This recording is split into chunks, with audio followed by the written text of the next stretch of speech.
Mm-mm-mm-mm.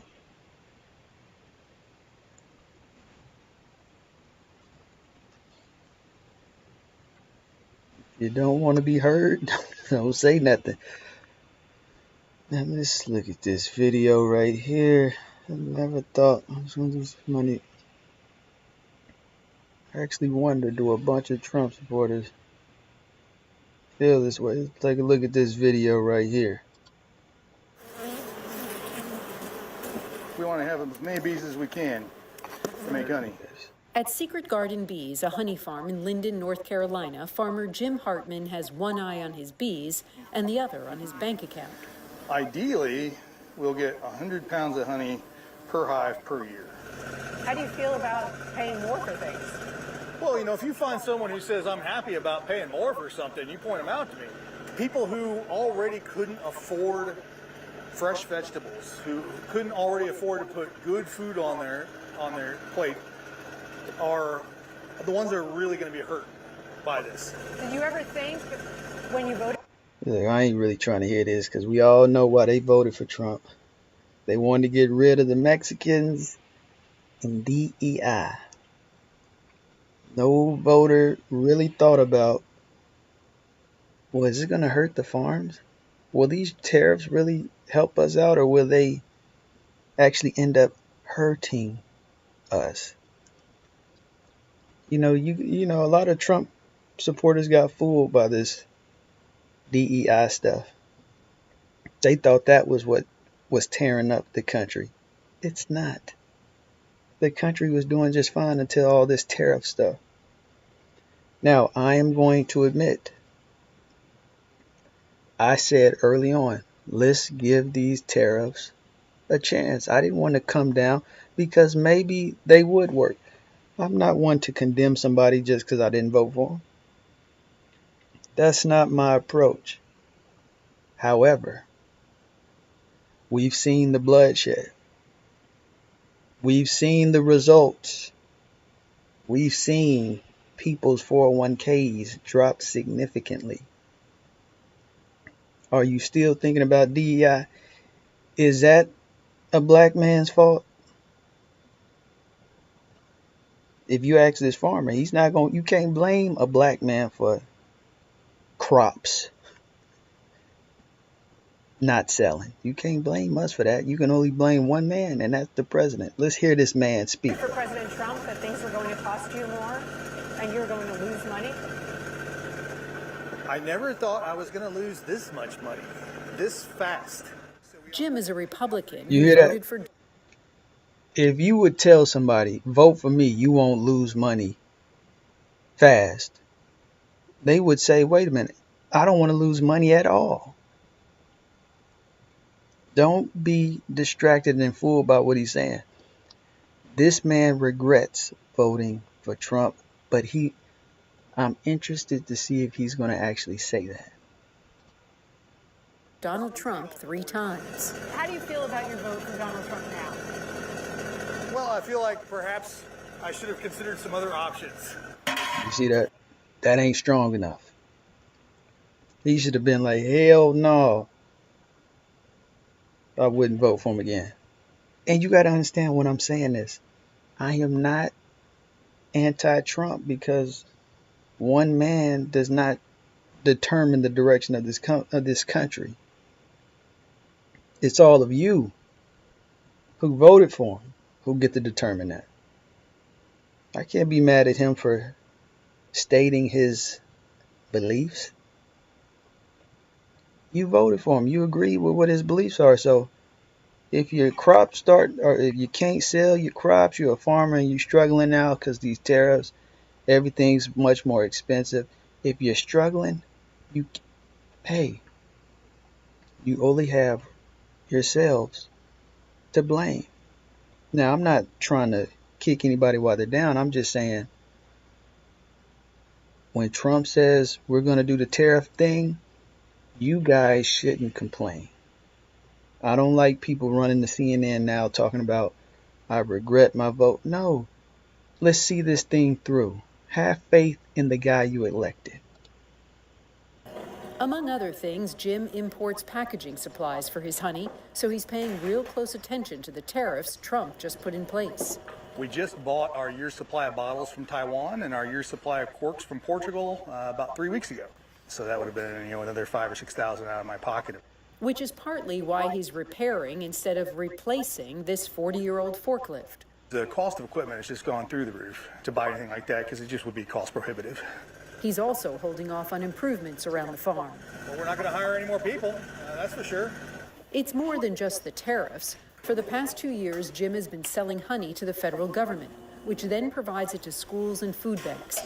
But after Donald Trump took office, the USDA cut those programs suddenly as part of the federal government's effort to streamline spending. For a lot of other local farmers around here, it was a major source of reliable revenue. For me, it's going to cost me around $150,000 a year. $150,000. Yeah, roughly 50% of my revenue. That's a huge hit. That's a massive hit. Not far from Jim's farm, we found other Trump supporters who give the president high marks on tariffs. How do you feel about the tariffs?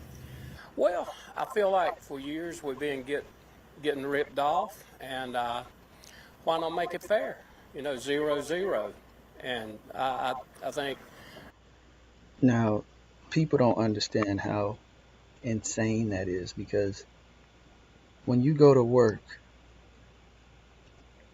you don't pay your employer to go to work. They pay you. So when people are talking about tariffs and them not being equal, let's make things 0-0, that means there's going to be equal benefits on both sides. And if you need nothing from someone and they're giving you something,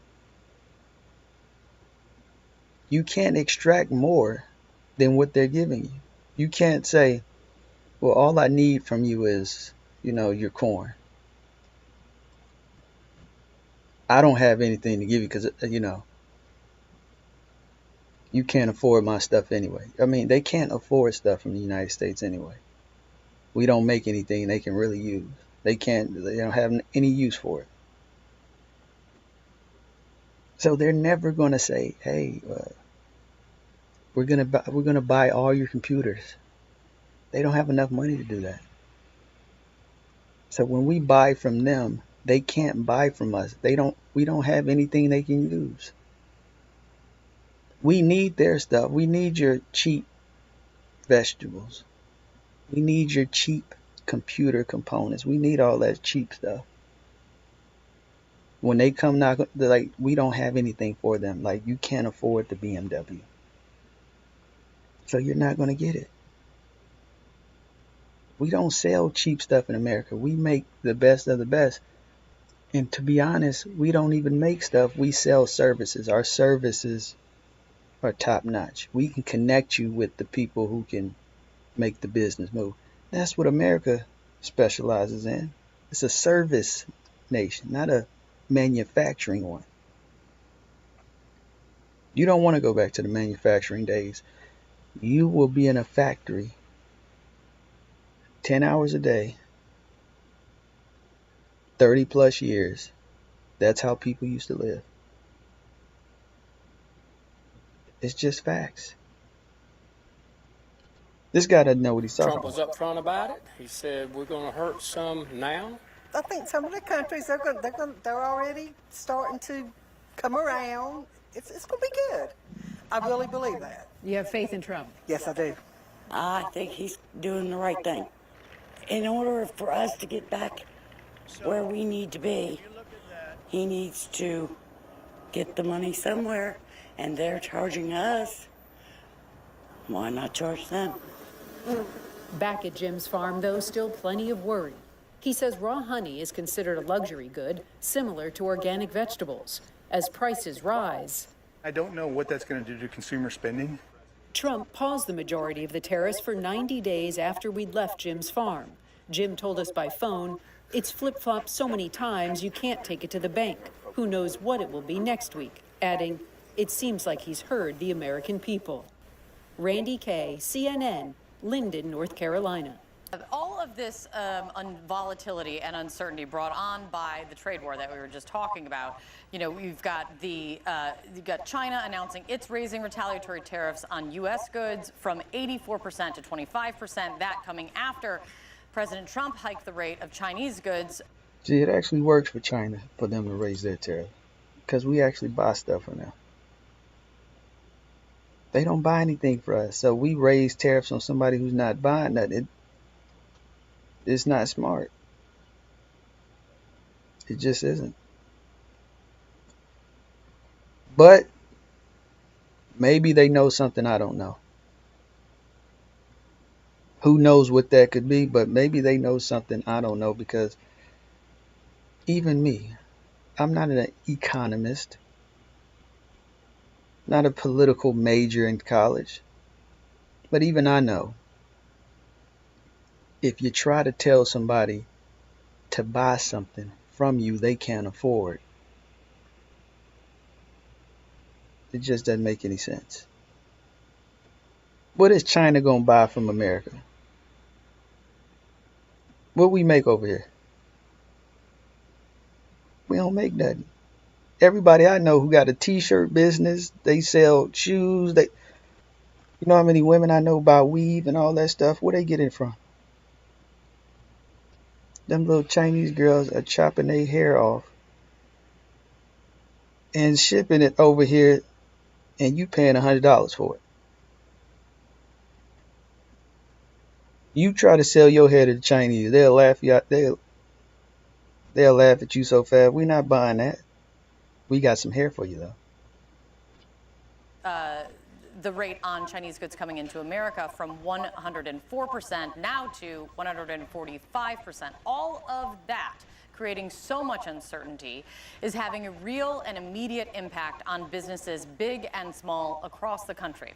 One small business owner joined us on the show just yesterday describing how the daily chaos and the changes in policy have left her with no good options. It's hard to make a decision. You know, we had an idea yesterday after the announcement of, well, maybe we can export to Australia, repackage the products, and then re-import them from there. But because policy changes every 36 hours or so, I don't want to make that decision and make that move only for something else to change in just a couple more days. I'm paralyzed. She's paralyzed because Busy Baby, the company she's the CEO of, China's not looking for they make the Busy Baby products. They could just make a knockoff. That's one of the advantages you have of making everything. You can make a cheap knockoff of it. So you're not going to hurt China by having tariffs. They can hurt us. We can't hurt them. Unless they buying some military.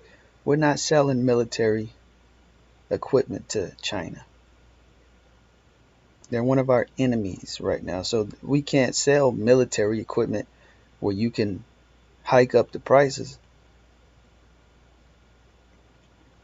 So this tariff stuff and this mentality of the Trump supporters of let's get everything equal, 0-0, it's not going to work, because most of these people were senior citizens.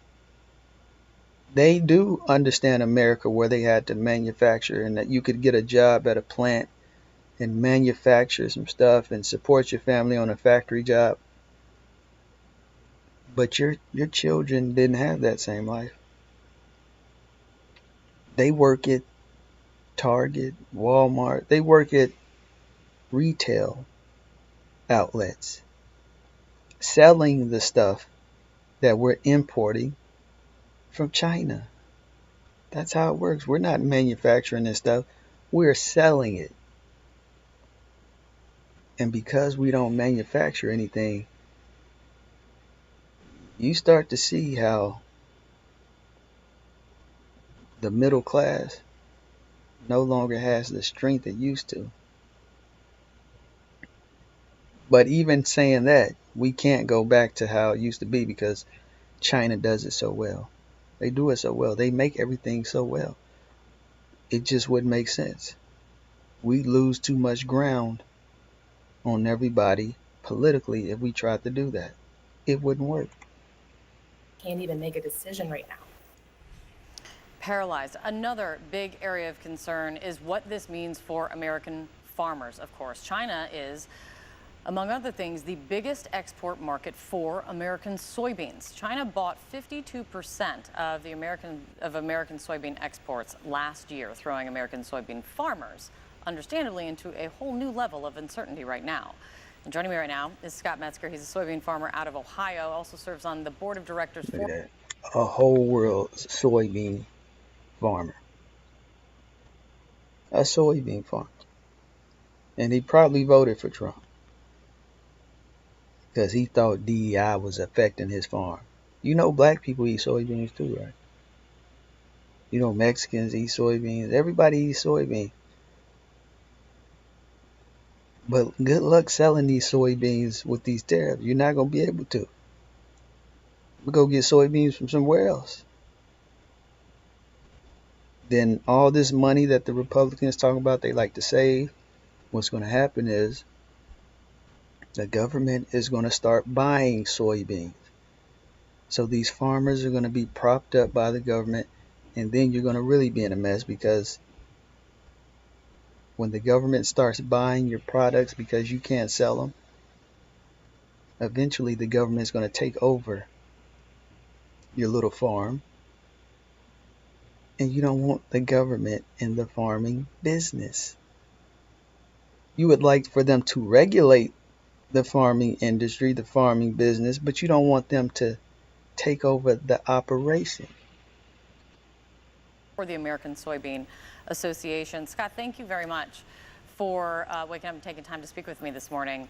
This change, I was looking forward to getting your take yesterday afternoon, and now we have this new change overnight coming from China announcing 125% tariff on all U.S. goods coming in. That includes on soybeans. What does this tariff on this new level of tariff on your produce mean for you?